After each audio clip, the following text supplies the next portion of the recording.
सभी को नमस्कार। मैं कविता दुआ करनाल से पॉलिटिकल साइंस लेक्चरर आज की +2 पॉलिटिकल साइंस की क्लास में आपका स्वागत करती हूँ।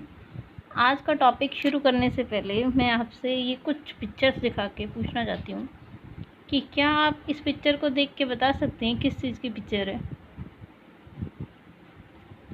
देखिए, ये एक रेलगाड़ी है और उसके आगे काफ़ी सारे उसके कर्मचारी खड़े हैं।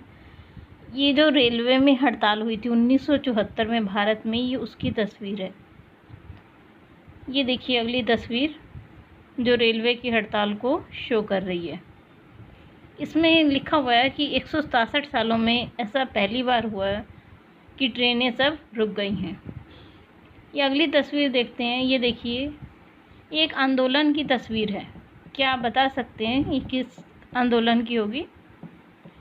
ये 1974 में गुजरात में एक आंदोलन चला था, उसकी तस्वीर है।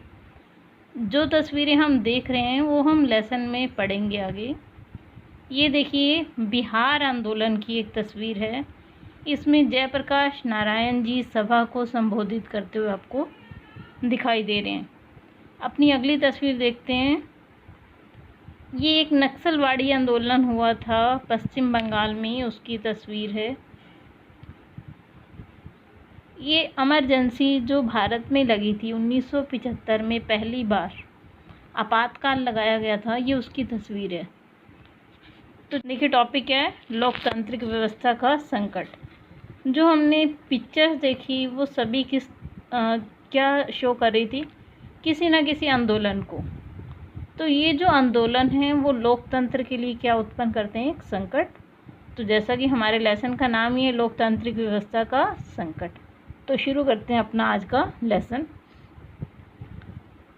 देखिए 1967 के बाद तो जो इंदिरा गांधी जी थी उनकी लोकप्रियता बहुत ज़्यादा बढ़ गई थी, तो जिससे उन्हें विपक्षी दलों से प्रतिस्पर्धा का सामना करना पड़ा था।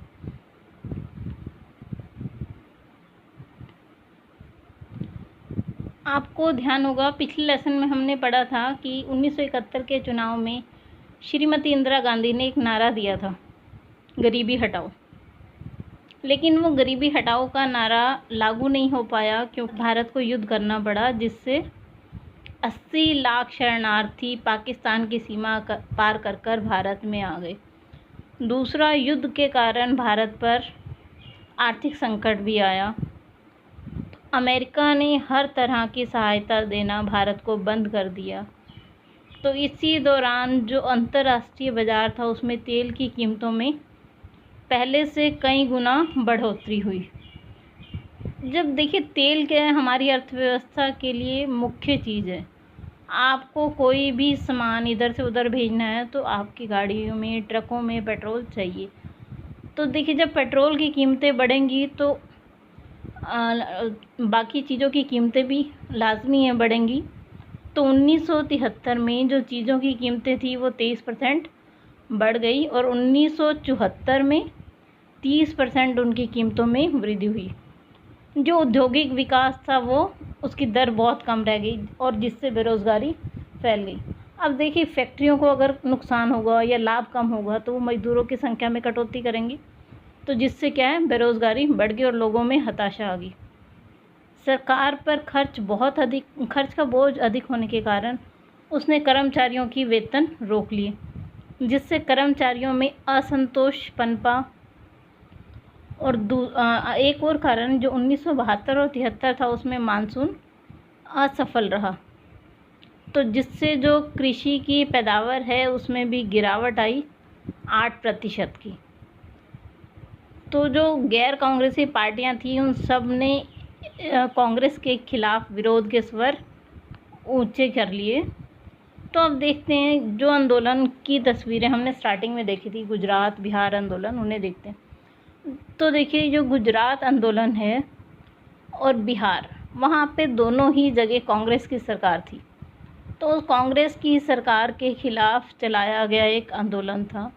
वो आंदोलन क्यों चला गुजरात में? जो गुजरात के बच्चे हॉस्टलों में रहते थे, वहाँ हॉस्टलों में रहने वाले बच्चों की फ़ीस में 20% बढ़ोतरी की गई।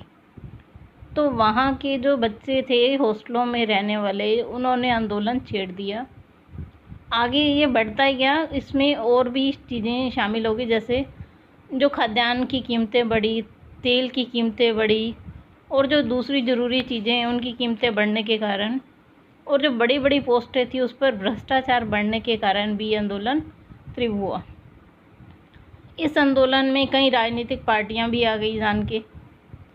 तो उन्होंने मांग की कि गुजरात में राष्ट्रपति शासन लगा दिया जाए या दोबारा चुनाव करवाए जाएं। तो कांग्रेस ओ के नेता मोरारजी देसाई थे, उन्होंने नए सिरे से चुनाव करवाने के लिए कहा, अन्यथा मैं अनिश्चितकालीन भूख हड़ताल पर बैठ जाऊंगा। मोरारजी देसाई भी, आपको ध्यान होगा, आपने पिछले लेसन में पढ़ा था, जब लाल बहादुर शास्त्री जी की मृत्यु हुई तो उसके बाद उत्तराधिकारी के रूप में 2 नाम सामने आए थे, एक तो मोरारजी देसाई और दूसरा इंदिरा गांधी। तो मोरारजी देसाई को पछाड़ते हुए इंदिरा गांधी प्रधानमंत्री बनी थी। तो जो मोरारजी देसाई थे वो इंदिरा गांधी के खिलाफ ही थे, तो इसलिए उन्होंने उसमें मांग की कि 1975 में चुनाव दोबारा करवाए दें वहाँ पे। ऐसा ही, ये तो गुजरात का आंदोलन हुआ, ऐसा ही एक आंदोलन बिहार में चला। तो बिहार में भी जो आंदोलन चला उसके क्या कारण था, कीमतों में वृद्धि, बेरोजगारी, भ्रष्टाचार, ये सब चीज़ें। तो उन्होंने जयप्रकाश नारायण जी को इस आंदोलन का नेतृत्व करने के लिए बुलाया। तो जो जयप्रकाश जी नारायण थे वो राजनीति से संन्यास ले चुके थे, लेकिन फिर भी उन्होंने छात्रों के निमंत्रण को इस शर्त पर स्वीकार किया कि ये आंदोलन जो है वो अहिंसक रहेगा, मतलब इसमें हिंसा का प्रयोग नहीं होगा, और दूसरा सिर्फ बिहार तक सीमित नहीं रहेगा, एक राष्ट्रव्यापी आंदोलन बनाया जाएगा। तो देखिए, जो जयप्रकाश नारायण जी थे उन्होंने भी कांग्रेस की सरकार को बर्खास्त करने की मांग की और संपूर्ण क्रांति का नारा दिया। तो देखिए, 2 नारे इसमें प्रसिद्ध हुए 1974 के दौर में। एक तो देखिए, संपूर्ण क्रांति अब नारा है, भावी इतिहास हमारा, ये बिहार के आंदोलन में प्रचलित हुआ। एक Indira is India, India is Indira, ये नारा कांग्रेस अध्यक्ष DK बरुआ जी ने दिया। ठीक है जी, तो 2 नारे उस समय प्रचलन में आए, वो ये दोनों थे। इस टॉपिक को, नक्सलवादी को, हम ये अपना इस टॉपिक को कवर करने के बाद फिर आएंगे। तो अभी देखते हैं अपना, जो जयप्रकाश जी नारायण थे उनके नेतृत्व में एक संसद मार्च, मतलब एक बहुत बड़ी रैली निकाली गई। भारत के इतिहास में सबसे बड़ी रैली थी, जिसमें इतनी ज़्यादा संख्या में लोग शामिल हुए। उन्होंने भी इंदिरा गांधी की सरकार के खिलाफ ये आंदोलन चलाया था। तो ऐसा लगता था ये आंदोलन व्यक्तिगत भावना से प्रेरित हो, जैसे प्रतिशोध की भावना से प्रेरित हो। तो देखिए, कार्टूनिस्ट के RK लक्ष्मण, जिनका नाम की काफ़ी प्रसिद्ध है, आपने पढ़ा भी होगा, उन्होंने ये एक चित्र बनाया कि जयप्रकाश नारायण जी को दिखा रखा है, लोकतंत्र बचाओ, और जो दूसरे नेता हैं वो क्या कह रहे हैं, देखो वह लोकतंत्र को पलीता लगाना चाहता है, अराजकता फैलाना चाहता है और सत्ता हासिल करना चाहता है। उन्होंने क्या इल्ज़ाम लगाया कि जयप्रकाश नारायण जी सत्ता हासिल करने के लिए सब कर रहे हैं। तो चलिए, अभी हमने देखा गुजरात आंदोलन, बिहार आंदोलन, और अब हम देखते हैं नक्सलवादी आंदोलन। जो नक्सलवादी आंदोलन था वो पश्चिम बंगाल के दार्जिलिंग क्षेत्र में चलाया गया था 1967 में। ये किसानों ने चलाया था और इसका नेतृत्व चारू मजूमदार जी ने किया था। तो देखिए, 9 राज्यों, धीरे धीरे आंदोलन 9 राज्यों में फैल गया और 9 राज्यों के 75 ज़िलों में फैल गया। बहुत बड़ी संख्या में हिस्सा हुई इसमें।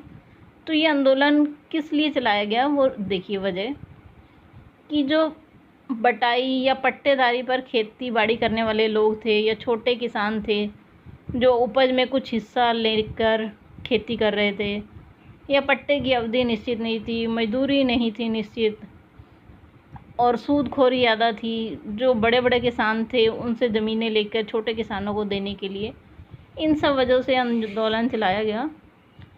लेकिन सरकार के कड़े कदम की वजह से आंदोलन दब गया। तो लेकिन इस आंदोलन में हज़ारों लोगों ने अपनी जान गंवाई। तो इससे आगे का जो हम है वो कल अपने सेकंड पार्ट में देखें।